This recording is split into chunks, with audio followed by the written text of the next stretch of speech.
Start कीजिए sound wave.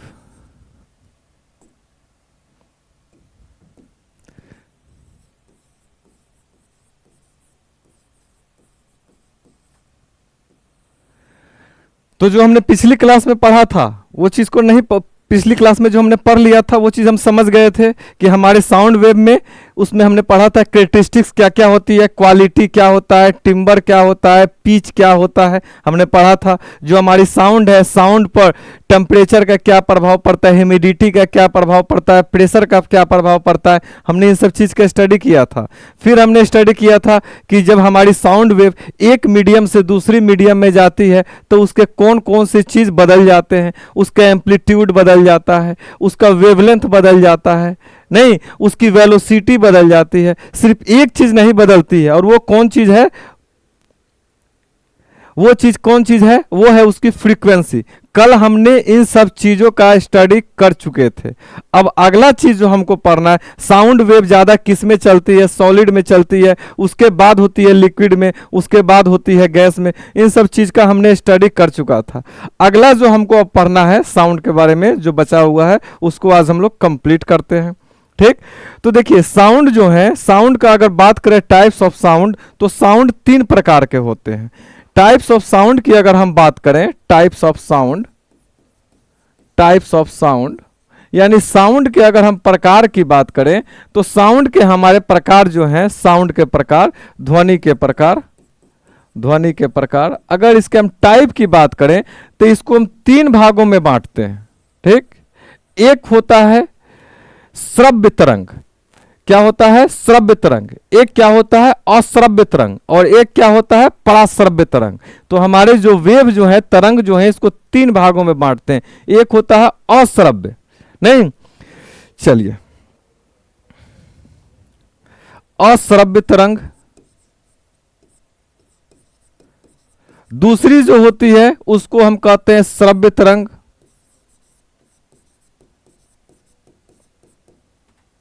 और तीसरी जो होती है उसको कहते हैं पराश्रव्य तरंग। तरंग क्या है हमने पढ़ा था, तरंग क्या होता है? डिस्टर्बेंस। डिस्टर्बेंस का एक पैटर्न जो बन जाता है उसी को क्या कहते हैं? वेव कहते हैं, तरंग कहते हैं। हमने इसका स्टडी किया है। अब देखिए अश्रव्य तरंग क्या होता है। अश्रव्य तरंग वो तरंग होता है, अश्रव्य तरंग वो तरंग होता है जिसकी फ्रीक्वेंसी हम पढ़े थे ना, ये हमारी क्या है? फ्रीक्वेंसी है। ठीक, ये क्या है? हमारी फ्रीक्वेंसी है। ये क्या है? हमारी फ्रीक्वेंसी है। 1 सेकेंड में जितना साइकिल पूरा होता है उसको क्या कहते हैं? फ्रीक्वेंसी कहते हैं। हमने स्टडी किया था, नहीं? तो ये है। अब ये श्रव्य तरंग क्या होता है? तो याद रखिएगा, वैसा तरंग जिसकी फ्रीक्वेंसी, ये हमारी फ्रीक्वेंसी है, आवृत्ति, जिसकी आवृत्ति 20 हर्ट्ज से कम हो। इसको हम किस चीज में व्यक्त करते हैं? हमने पढ़ा था इससे पहले, इसको हम हर्ट्ज में व्यक्त करते हैं, हर्ट्ज में बताते हैं। याद रखिएगा, ये पूछता है एग्जाम में कि आवृत्ति का किस चीज में व्यक्त करते हैं, तो हर्ट्ज में, HZ हर्ट्ज में व्यक्त करते हैं। हमने पढ़ा है इसको। तो वैसा तरंग जिसका फ्रीक्वेंसी 20 हर्ट्ज से कम हो उसको क्या कहेंगे? अश्रव्य तरंग। जिसकी फ्रीक्वेंसी यानी आवृत्ति 20 हर्ट्ज से लेकर 2000 हर्ट्ज के बीच हो उसको कहेंगे श्रव्य तरंग। और जिसका फ्रीक्वेंसी 20,000 हर्ट्ज से अधिक हो उसको क्या कहेंगे? अश्रव्य तरंग, नहीं? तो याद रखिएगा, वैसी तरंग जिसकी फ्रीक्वेंसी यानी आवृत्ति 20 हर्ट्ज से कम हो, जिसका आवृत्ति 20 हर्ट्ज से कम हो, वो हमारी है फ्रीक्वेंसी। फ्रीक्वेंसी क्या होती है? 1 सेकेंड में दोलनों की संख्या, 1 सेकेंड में जितनी साइकिल बनती है उसको कहते हैं फ्रीक्वेंसी। हमने पढ़ा है। तो जब ऐसी तरंग जिसकी फ्रीक्वेंसी 20 हर्ट्ज से कम हो उसको क्या कहेंगे? अश्रव्य तरंग।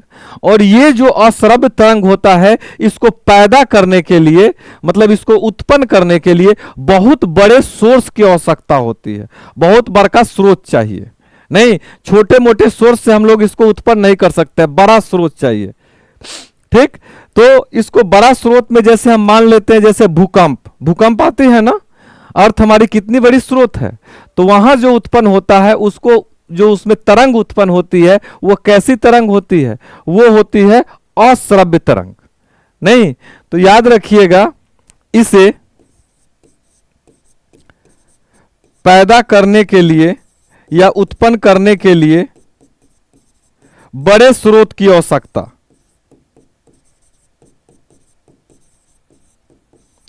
इसको पैदा करने के लिए बड़े स्रोत की आवश्यकता होती है, जैसे भूकंप तरंग। नहीं, भूकंप से जो उत्पन्न होती है भूकंप तरंग। अगला होती है श्रव्य तरंग। श्रव्य तरंग किसे कहते हैं, जिसकी फ्रीक्वेंसी 20 हर्ट्ज से लेके 20,000 हर्ट्ज के बीच हो, उसको क्या कहते हैं, श्रव्य तरंग। और हमारे कान जो हैं, हम जो सुन सकते हैं, ह्यूमन जो सुन सकता है, वो इसी के बीच का फ्रीक्वेंसी को सुन सकता है। तो याद रखिएगा, वैसी तरंग जिसकी फ्रीक्वेंसी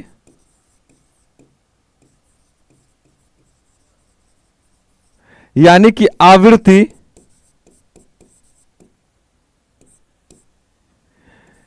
20 हर्ट्ज से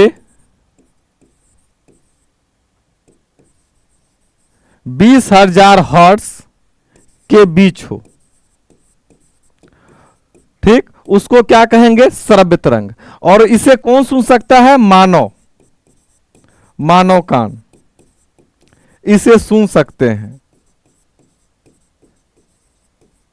लेकिन ये जो है इसकी फ्रीक्वेंसी बहुत कम होती है, 20 हर्ट्ज से नीचे होती है, इसीलिए हम लोग इसको नहीं सुन सकते हैं। हम कितना सुन सकते हैं, मेरा एक दायरा है कि 20 हर्ट्ज से लेके 20,000 हर्ट्ज के बीच ही। नहीं, तीसरी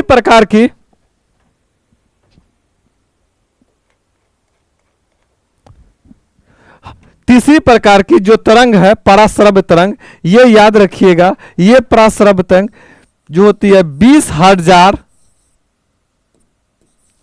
हर्ट्ज से अधिक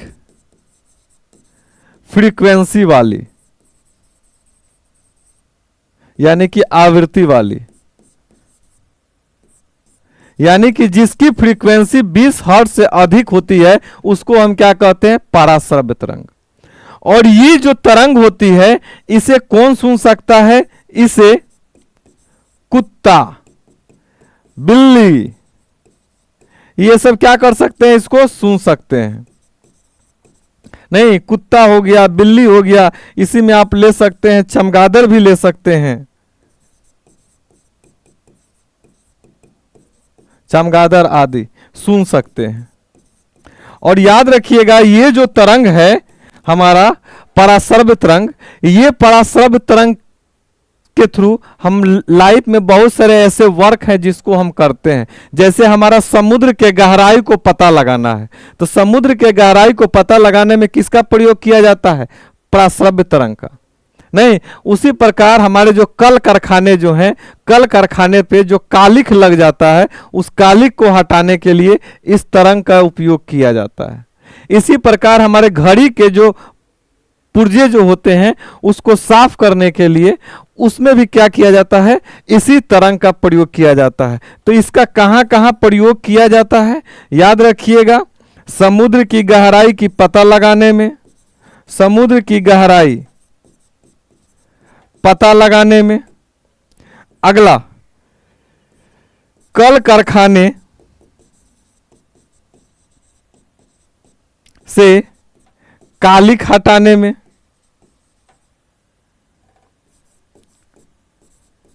और कहां इसका प्रयोग किया जाएगा, घड़ी के कल पुर्जे साफ करने में। तो इन सब चीजों पे इसका उपयोग किया जाता है पराश्रव्य तरंग का। नहीं, चलिए अगली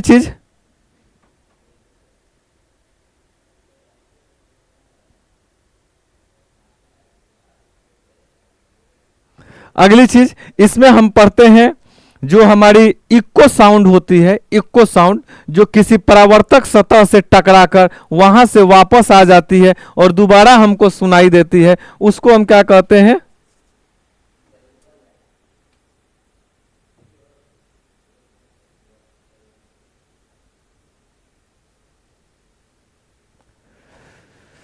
ठीक, उसको हम क्या कहते हैं, उसको हम कहते हैं आपको इको साउंड, यानी परावर्तक सतह पर जाए और वहां से साउंड टकराकर जब वापस आती है और दोबारा हमारे कान में सुनाई देती है तो उसको हम क्या कहते हैं, इको। और उसको हिंदी में क्या कहते हैं, प्रतिध्वनि। क्या कहते हैं उसको, प्रतिध्वनि।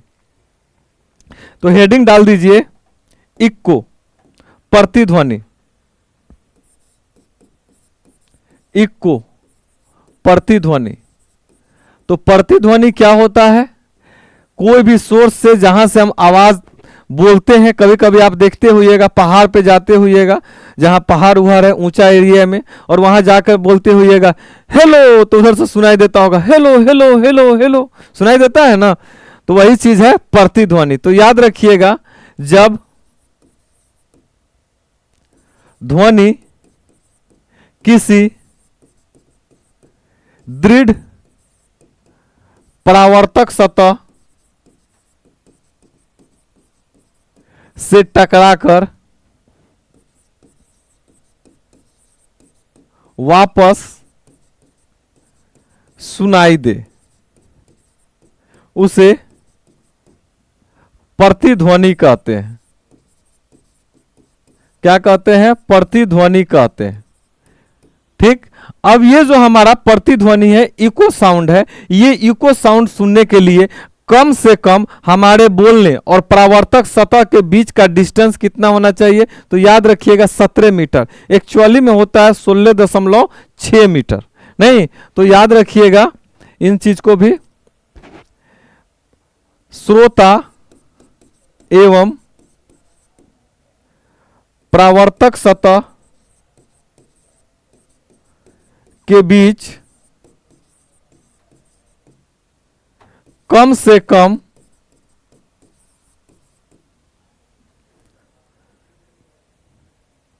17 मीटर, 16.6 मीटर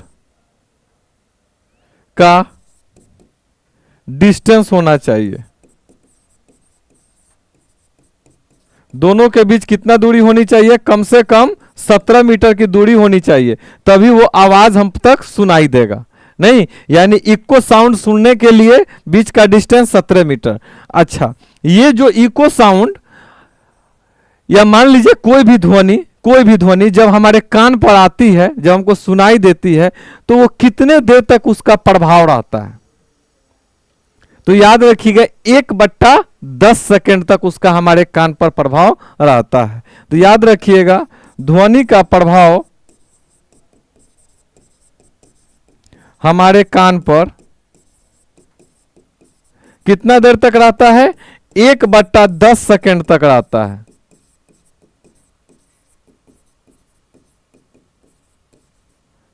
नहीं, तो ये था हमारा इको। अगली चीज इसमें जो हम लोग को पढ़ना है, वो पढ़ना है इंटेंसिटी ऑफ वेव, यानी कि ध्वनि की तीव्रता। ध्वनि की तीव्रता हम लोग किसे कहते हैं, ले लीजिए ध्वनि की तीव्रता। ध्वनि की तीव्रता यानी कि intensity of sound, intensity of sound. अब समझिए ध्वनि की तीव्रता क्या होता है। ध्वनि की तीव्रता कहने का अर्थ है कि कोई भी ध्वनि अगर कहीं से पास हो रही है तो उसके पास कितना ताकत है, ताकत कितनी है, उसी को हम क्या कहते हैं, इंटेंसिटी कहते हैं। नहीं, तो कोई भी अगर हम अगर कहीं से आवाज अगर हमारे पास आ रही है, तो वो आवाज जो हमारे पास आ रही है वो किस ताकत से आ रही है, किस इंटेंसिटी से आ रही है। नहीं, तो उसको हम इंटेंसिटी ऑफ साउंड कहते हैं। नहीं, चलिए ले लीजिए ध्वनि की तीव्रता। ध्वनि किसी क्षेत्र से किस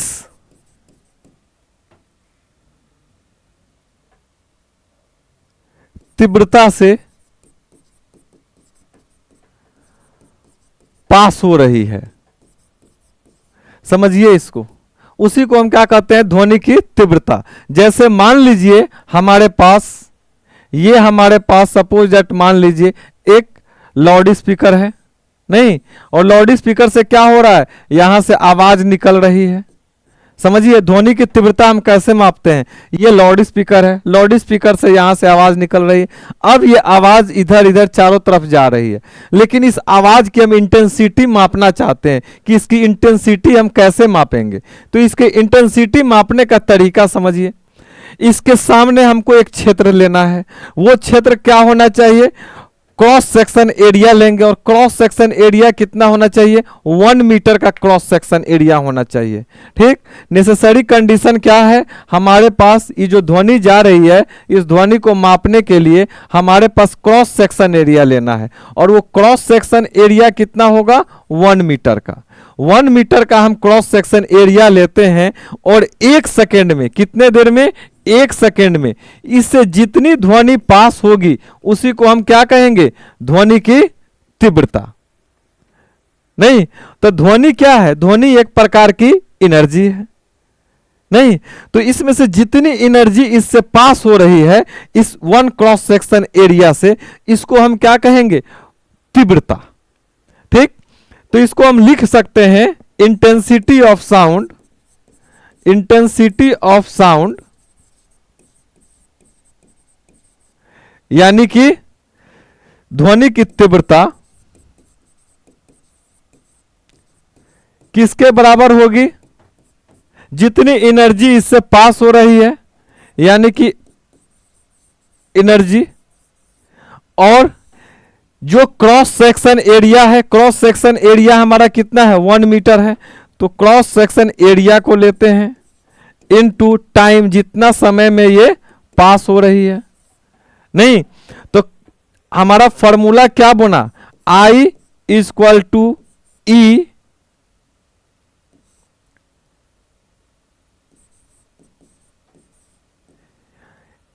I इक्वल टू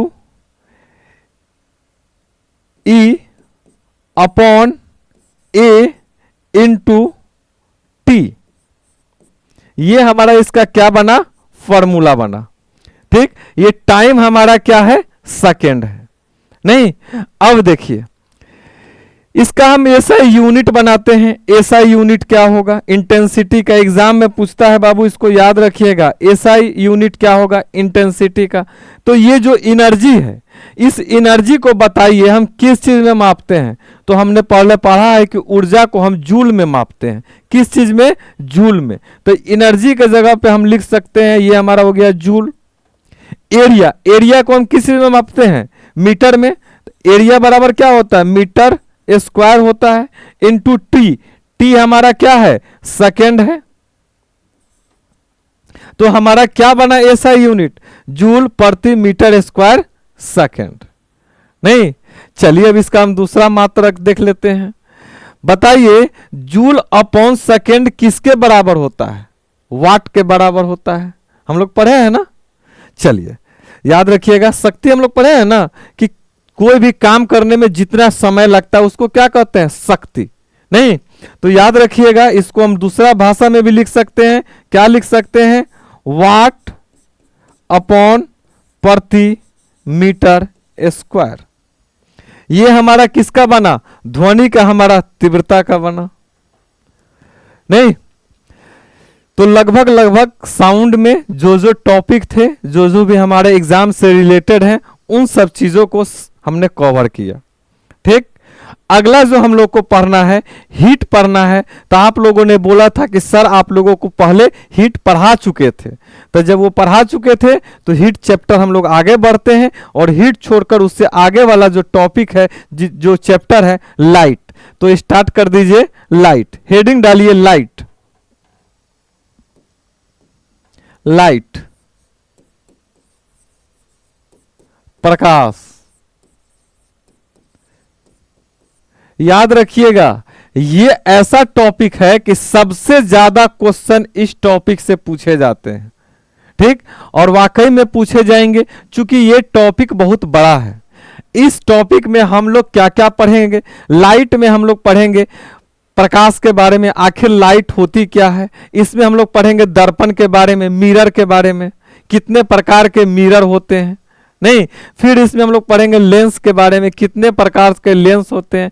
फिर इसमें हम पढ़ेंगे स्पेक्ट्रम के बारे में, इसमें हम पढ़ेंगे रिफ्लेक्शन क्या होता है, रिफ्रैक्शन क्या होता है, टोटल इंटरनल रिफ्लेक्शन क्या होता है, जो हमारे इंद्रधनुष बनते हैं वो इंद्रधनुष कैसे बनते हैं, कितने प्रकार के इंद्रधनुष बनते हैं, प्राथमिक रंग, द्वितीयक रंग, तृतीयक रंग क्या होता है, विभिन्न प्रकार के जो ऑप्टिकल्स हैं उस सब के बारे में भी हम पढ़ेंगे, सूक्ष्मदर्शी, दूरबीन, इन सब के बारे में पढ़ेंगे। तो ये चैप्टर हमारा सबसे बड़ा चैप्टर है। ठीक, पढ़िए इसको, अच्छे से समझिए इसको। तो सबसे पहले लाइट के बारे में हम समझते हैं कि जो हमारी लाइट है वो लाइट कैसी वेव है। तो हमने शुरू में ही पढ़ा था कि हमारे नेचर में दो प्रकार के मेनली वेव हैं। एक को कहते हैं हम वो वेव जो मैटर के साथ चलती है, नहीं, जिसको चलने के लिए कुछ ना कुछ माध्यम चाहिए, उसको कहते हैं मटेरियल वेव। और दूसरे प्रकार की वो वेव होती है जिसको चलने के लिए किसी प्रकार की माध्यम की आवश्यकता नहीं है, उसको हम क्या कहते हैं, इलेक्ट्रोमैग्नेटिक वेव, नहीं, यानी कि नॉन मटेरियल वेव। तो हमारा नॉन मटेरियल वेव जो हम पढ़े थे इलेक्ट्रोमैग्नेटिक वेव, उसमें हमने पहले पढ़ा था कितने प्रकार के कौन कौन से वेव आते हैं। उसमें गामा रे हैं, एक्स रे हैं, अल्ट्रासोनिक वेव है, नहीं, लाइट वेव है, फिर उसमें रेडियो वेव है, उसी में आपको आ जाते हैं माइक्रोवेव आ जाते हैं। तो ये सब कैसे हैं, ये सब इलेक्ट्रोमैग्नेटिक वेव है। हमने शुरू में जब वेव पढ़े थे उस समय हमने इस चीज को पढ़ा था। तो वो इलेक्ट्रोमैग्नेटिक में भी हमारा क्या है, लाइट आता है। तो हमारी लाइट कैसी वेव है, तो याद रखिएगा लाइट जो है ये हमारी इलेक्ट्रोमैग्नेटिक वेव है, इलेक्ट्रोमैग्नेटिक वेव। यानी कि लाइट हमारी कैसी तरंग है, याद रखिएगा लाइट हमारी विद्युत चुंबकीय तरंग है, विद्युत चुंबकीय तरंग है। नहीं, अगली चीज, विद्युत चुंबकीय तरंग के पास एक कैरेक्टरिस्टिक्स होती है। क्या कैरेक्टरिस्टिक्स होती है कि वो कोई भी वेव के पास, कोई भी वेव क्या लेकर चलती है। हमने पढ़ा था ना कि वेव जाती है तो वेव क्या है, वेव एक प्रकार का डिस्टरबेंस है, और वेव जब जाती है तो अपने साथ एनर्जी लेके जाती है। नहीं, तो वेव अपने साथ क्या लेके जाएगी, एनर्जी लेके जाएगी। तो ये लाइट भी हमारा क्या है, इलेक्ट्रोमैग्नेटिक वेव है। तो इलेक्ट्रोमैग्नेटिक वेव जो है वो क्या लेके जाएगी, एनर्जी लेके जाएगी। तो हमारी लाइट भी क्या लेके जाएगी, एनर्जी लेके जाएगी। तो याद रखिएगा ये लाइट क्या है, लाइट एक प्रकार का एनर्जी है। ठीक है ना, तो ये लाइट हमारा क्या है, लाइट क्या है, लाइट एनर्जी है ना। लाइट, सूर्य से प्रकाश आती है, आती है तो हमको गर्म लगता है, हीट होते हैं। नहीं, सूर्य से प्रकाश आती है, पौधे पे पड़ती है, पौधे उससे प्रकाश संश्लेषण करते हैं और अपना खाना बनाते हैं। नहीं, तो लाइट के पास क्या है, लाइट के पास एनर्जी है। नहीं, जादू देखे थे ना, कोई मिल गया, उसमें क्या था, जादू, लाइट से उसको क्या मिल रहा था, सूर्य के प्रकाश से एनर्जी मिल रहा था। नहीं, तो जो भी वेव हम लोग पढ़ते हैं वेव क्या है, वेव एनर्जी है। चाहे वो साउंड वेव पढ़ें, लाइट वेव पढ़ें, हीट वेव पढ़ें, तो वेव मतलब क्या, एनर्जी। तो हमारी लाइट भी क्या है, एक प्रकार का एनर्जी है। नहीं, और ये चलती है, कैसे चलती है, तो बहुत तेज रफ्तार में चलती है। क्योंकि इलेक्ट्रोमैग्नेटिक वेव की खासियत होती है कि इलेक्ट्रोमैग्नेटिक वेव कैसे चलती है, बहुत तेज रफ्तार में चलती है। तो हमारी ये जो हमारी लाइट वेव है, ये लाइट वेव भी बहुत तेज रफ्तार में चलती है।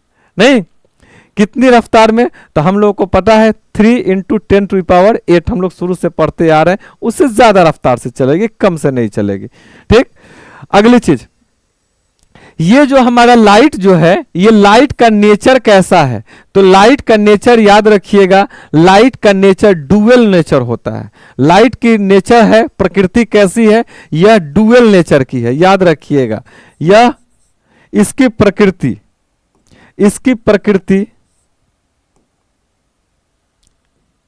इसकी प्रकृति, प्रकृति यानी नेचर, इसका नेचर कैसा है, इसका नेचर डुअल है। डुअल मतलब दोहरी है। कैसे है, तो समझिए, कभी हम मान लेते हैं कि लाइट हमारी सीधी रेखा में जाती है। सीधी रेखा में कैसे? एकदम सीधे स्ट्रेट लाइन में। और कभी हम मान लेते हैं कि लाइट हमारी कैसी जाती है? वेव के फॉर्म में जाती है। तो लाइट की प्रकृति क्या हो गई? डुअल हो गई। कभी हम मान लेते हैं कि लाइट सीधी रेखा में एकदम स्ट्रेट जाती है, और कभी मान लेते हैं कि लाइट हमारी वेव की फॉर्म में जाती है। सीधी रेखा में कैसे? जैसे हम धनुष बाण छोड़ते हैं, एकदम डायरेक्ट सीधे जाएगी, नहीं? चलिए, तो हम मान लेते हैं कि इसकी प्रकृति कैसी है? डुअल है। कभी हम मान लेते हैं कि लाइट हमारी कैसी है? कभी हमने मान लिया कि लाइट जो है वो हमारी कैसे चलती है? स्ट्रेट लाइन में चलती है। स्ट्रेट लाइन में, स्ट्रेट लाइन में चलती है, यानी सीधी चलती है। और कभी हम क्या मान लेते हैं कि लाइट हमारी वेव के फॉर्म में चलती है, नहीं? वेव के फॉर्म में चलती है।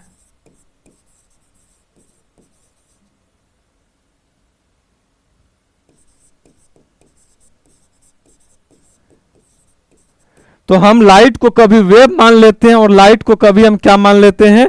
स्ट्रेट लाइन में चलने वाली इसको मान लेते हैं।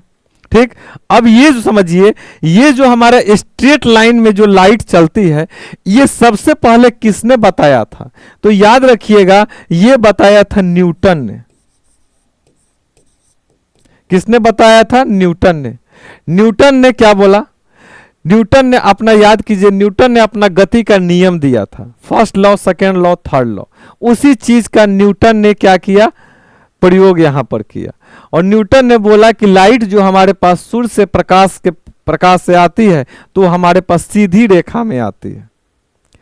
ठीक, लोगों ने बोला कि ऐसा क्यों आप कह रहे हैं? तो उन्होंने बोला हम इसलिए कह रहे हैं कि लाइट जब आती है सीधी रेखा में, उसके मार्ग में आप कोई चीज रख दीजिए, वहां पर वो स्टॉप हो जाएगी।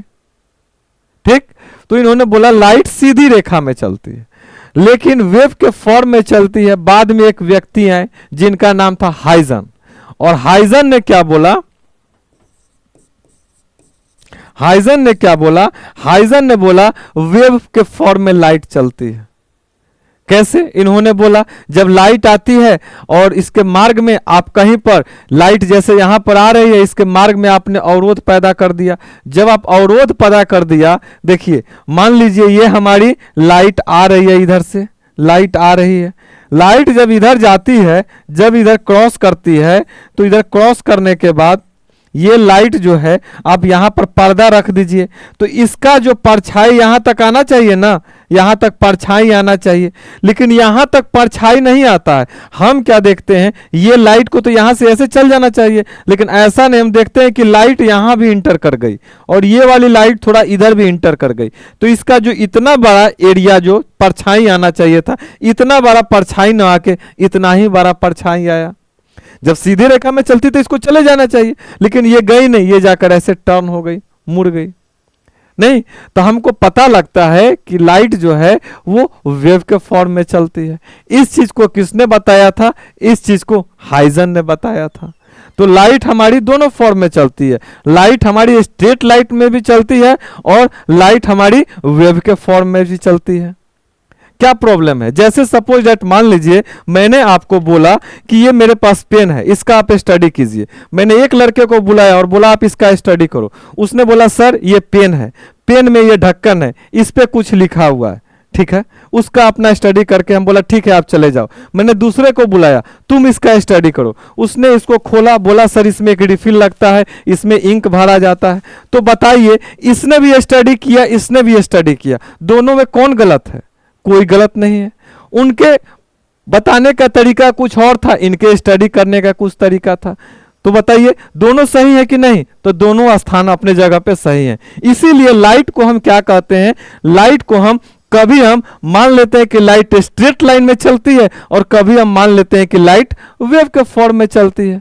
ठीक, आगे चल के हम देखेंगे कि जो reflection of light, refraction of light, total internal reflection जो होते हैं, विभिन्न प्रकार की जो एक्शन होती हैं, वो एक्शन में हम देखेंगे कि ये लाइट जो है उसको हम अलग अलग भाग में रखेंगे।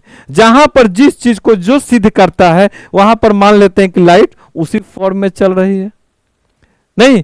अब ये जो लाइट सूर्य के प्रकाश से, याद रखिएगा, सूर्य से जो लाइट हमारे अर्थ के सरफेस पर आती है, कभी कभी एग्जाम में पूछता है कितना उसको समय लगता है। नहीं, तो इसको लिख लीजिए, सूर्य से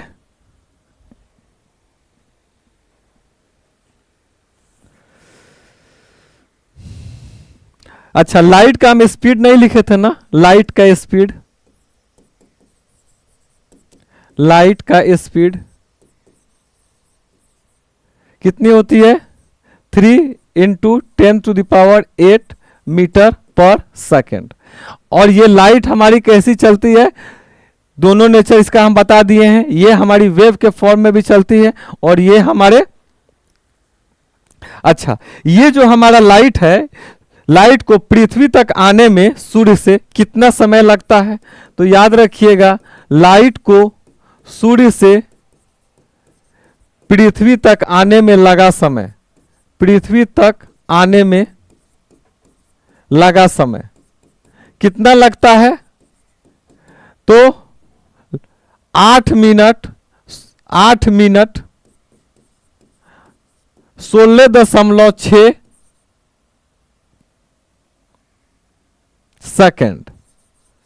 ठीक। अब ये जो हमारी लाइट है, अच्छा, ये लाइट को हमारे सूर्य से यहां तक आने में इतना समय लगता है।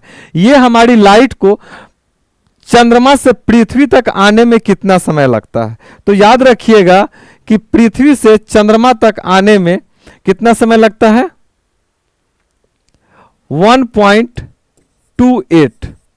कितना समय लगता है चंद्रमा से पृथ्वी तक आने में?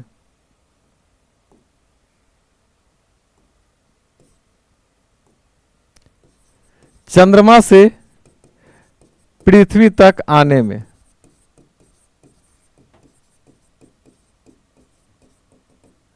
ठीक। अच्छा, अब ये जो हमारी लाइट है, ये लाइट को हम मापना चाहते हैं कि लाइट जो है, देखिए हमारे पास जो हमको आंख में दिखती है ना, ये लाइट की एक विशेष इसके पास फ्रीक्वेंसी है। नहीं, इसको हम क्या करते हैं, इसकी एक अपनी वेवलेंथ है। तो इसके वेवलेंथ को जब हम मापना चाहते हैं, जब मापते हैं हम एंगस्ट्रम में इसको हम मापना चाहते हैं, तो जो एक मेनली जो इसकी एंगस्ट्रम में जो इसके माप है, वो कितना वेवलेंथ के बीच का हमको लाइट दिखाई देती है। तो याद रखिएगा 3900 एंगस्ट्रम से 7800 एंगस्ट्रम के बीच, इसी बीच की जो होती है वेव, वही हमको दिखाई देगी। नहीं, तो लाइट का वेवलेंथ कितना होता है? याद रखिएगा, लाइट का वेवलेंथ लाइट का वेवलेंथ कितना होता है? 3900 एंगस्ट्रम से लेकर 7800 एंगस्ट्रम के बीच। नहीं, चलिए, अब ये जो हमारी लाइट आ रही है, ये लाइट जो हमारी आंख में दिखती है, वो कैसे दिखती है? उसके लिए क्या नेसेसरी कंडीशन होनी चाहिए? तो देखिए, समझिए, लाइट को कहीं पर भी किसी जगह पर पड़ने के लिए, वहां से लाइट को परावर्तन होने के लिए, हमको दिखने के लिए कि हमारे लाइट आंख में आए, उसके लिए परावर्तक सतह एकदम प्लेन होना चाहिए। कैसा होना चाहिए? Optically plane. जो ऑप्टिकली प्लेन सरफेस होगा, वहीं से लाइट पूर्णतः वापस जाएगी और उस लाइट में हमको उस चीज का इमेज दिखेगा। नहीं, इस चीज को समझिए बाबू, थोड़ी समझने की बात है। तो इसको पहले हम समझ लेते हैं, रिफ्लेक्शन क्या होता है। हेडिंग डाल दीजिए, रिफ्लेक्शन। रिफ्लेक्शन यानी कि परावर्तन। समझिए, परावर्तन क्या होता है? परावर्तन होता है किसी सतह से टकराकर लाइट का वापस आना। नहीं, तो याद कर लीजिएगा एगो डेफिनेशन। परावर्तन क्या होता है? किसी सतह से टकराकर, किसी सरफेस से टकराकर, किसी सतह से टकराकर लाइट का वापस आना।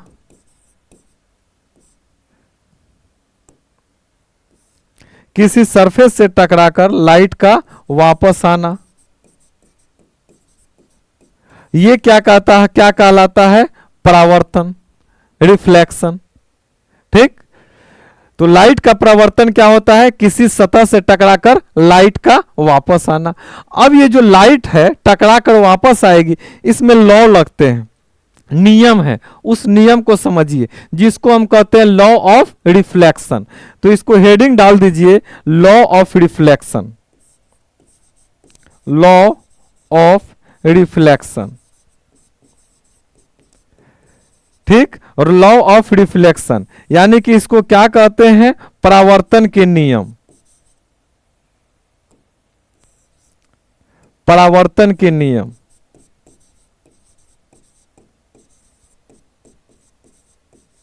परावर्तन के नियम, परावर्तन के नियम क्या होते हैं, तो समझिए लाइट हमारे सन के पास से आती है या किसी सोर्स से आती है और वो कहाँ आएगी, सरफेस पर आएगी। जब वो सरफेस पर आएगी तो सरफेस से टकराएगी और टकरा कर वो लाइट कहाँ जाएगी, वापस जाएगी।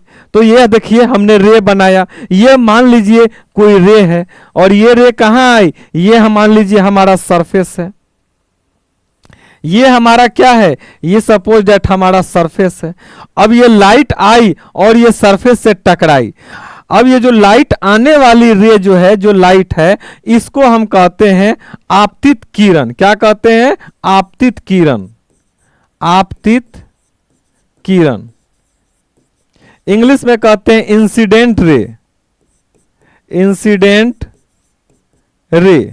तो ये हमारी क्या है, इंसिडेंट रे है। अब ये हमारे अर्थ के सरफेस पर टकराई और अर्थ के सरफेस पर टकराने के बाद ये क्या होगी, वापस जाएगी। तो अर्थ के सरफेस से टकराई और ये वापस चली गई। नहीं, देखिए ये है आपतित किरण और यहां से टकराने के बाद ये जो वापस जाती है इसको हम कहते हैं रिफ्लेक्टेड रे। क्या कहते हैं, रिफ्लेक्टेड रे यानी परावर्तित किरण। तो ये हमारी हो गई परावर्तित किरण, परावर्तित किरण, नहीं रिफ्लेक्टेड रे, रिफ्लेक्टेड रे। तो ये हमारी हो गई आपतित किरण और ये हो गई हमारी परावर्तित किरण। अब याद रखिएगा ये जो आपतित किरण और परावर्तित किरण जो है इसको समझिए। पहले हमने क्या किया, हमने बीच में यहां से एक लंब खींचा, अभिलंब खींचा। ये हमारी इमेजिनरी लाइन है, इमेजिनरी मतलब काल्पनिक लाइन है और इसको हम क्या कहते हैं, अभिलंब, अभिलंब, जिसको हम इंग्लिश में क्या कहते हैं, नॉर्मल। तो हमने क्या किया, यहां से एक नॉर्मल खींचा। अब देखिए इस नॉर्मल के साथ जितना एंगल बनाकर, जितनी एंगल बनाते हुए आती है नॉर्मल के साथ, उतना ही एंगल बनाते हुए ये क्या होती है, वापस हो जाती है। नहीं, जितनी एंगल बनाते हुए आती है उतना ही एंगल बनाते हुए वापस हो जाती है। नहीं, तो ये हमारी जो एंगल बनाती है इसको हम मान लेते हैं आई और जो वापस जाती है इसको हम मान लेते हैं आर। ठीक, तो आई को हम क्या कहते हैं, एंगल ऑफ इंसिडेंस। क्या कहते हैं, एंगल ऑफ इंसिडेंस। यहां तो लाइट, यहां जगह नहीं है, चलिए हम लोग नेक्स्ट पेज में बनाते हैं।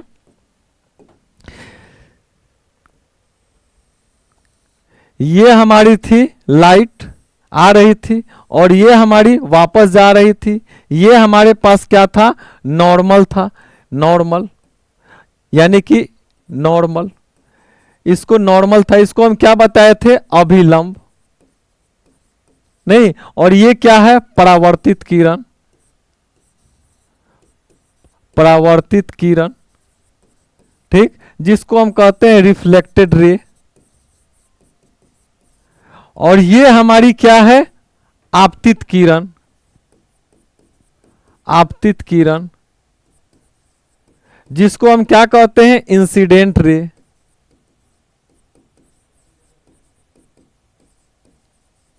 ठीक, तो ये रे ऐसे आई इंसिडेंट रे और ऐसे टकराई और ये वापस चली गई, इसको क्या कहेंगे, रिफ्लेक्टेड रे। और ये हमारी है नॉर्मल और ये हमारा क्या है, सरफेस। नहीं, ये हमारा सरफेस है। जितना एंगल बनाएगी नॉर्मल के साथ, जिसको हम कहते हैं आई, उतनी ही एंगल बनाते हुए ये वापस हो जाएगी, इसको कहते हैं आर। अब ये जो आई है, आई को हम क्या कहते हैं? आई को कहते हैं एंगल ऑफ इंसिडेंस। क्या कहते हैं? एंगल ऑफ इंसिडेंस, यानी कि हिंदी में कहते हैं आपतन कोण, आपतन कोण। और ये जो है आर, इसको क्या कहते हैं? इसको कहते हैं angle of reflection, angle of reflection. नहीं, इस यानी कि इसको कहेंगे परावर्तित कोण।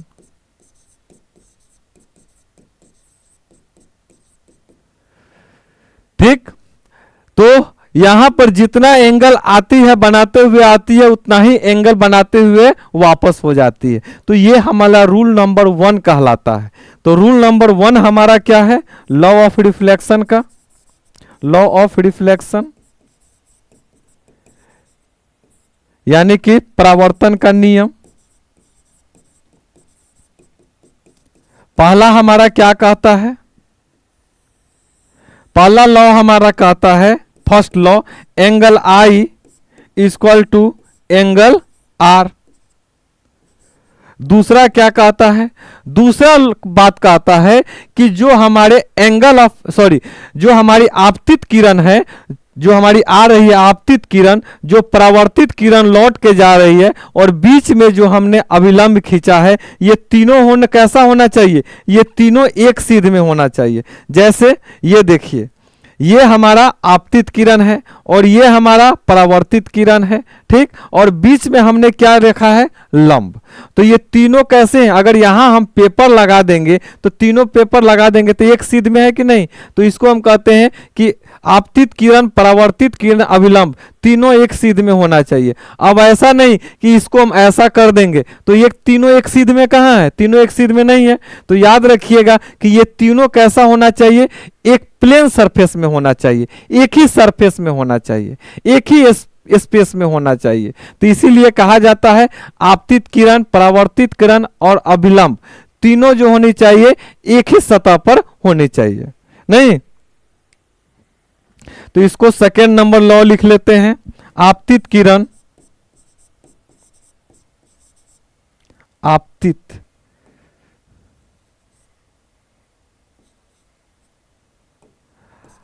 आपतित किरण, परावर्तित किरण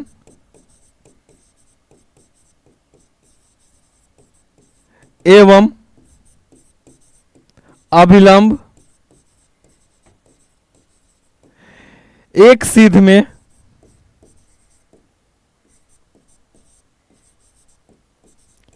होना चाहिए, यानी कि एक ही प्लेन में होना चाहिए, सेम प्लेन में होना चाहिए।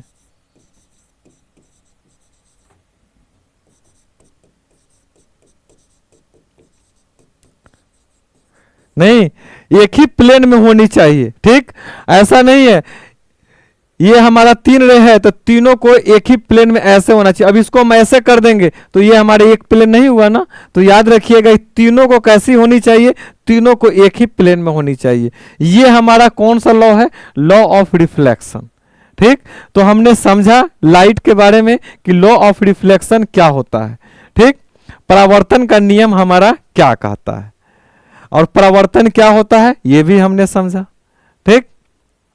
तो ये हमारा हो गया incident ray, reflected ray, angle of reflection, angle of reflection, angle of incidence, और ये हमारा हो गया नॉर्मल, ठीक। चलिए, तो आज की क्लास इतना ही, फिर मिलते हैं नेक्स्ट क्लास में कल। चलिए, थैंक यू। कल भी फिजिक्स की ही क्लास होगी।